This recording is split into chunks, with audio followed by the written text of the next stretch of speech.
Oke, di kesempatan kali ini saya akan menjelaskan mengenai desain sistem penyampaian jasa dan masih ada 4 poin lainnya.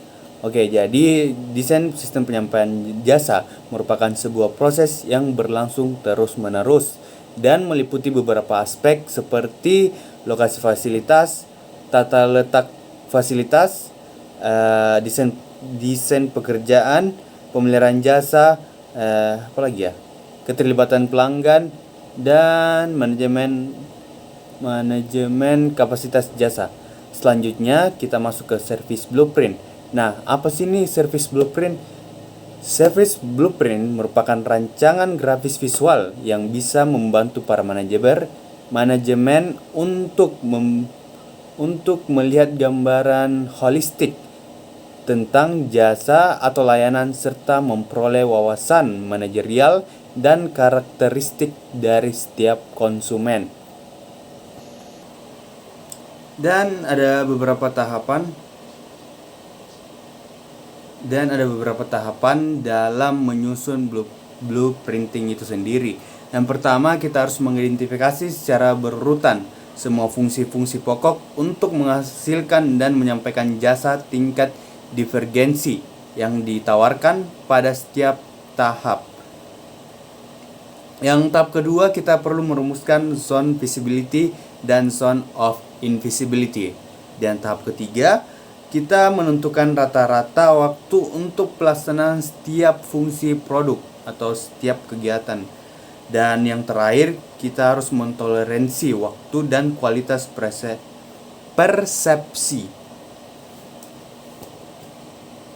Jadi selanjutnya kita masuk ke service encounter.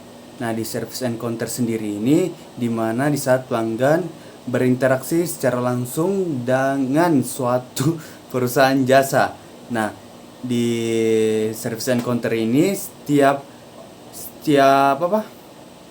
interaksi itu akan menimbulkan sebuah persepsi dari konsumen gitu. Di service encounter ini terbagi menjadi 3 kalau tidak salah. Yang pertama itu ada remote encounter, yang kedua ada phone encounter, dan yang terakhir ada face to face. Jadi perbedaan yang terletak pada ketiga jenis ini yang terakhir.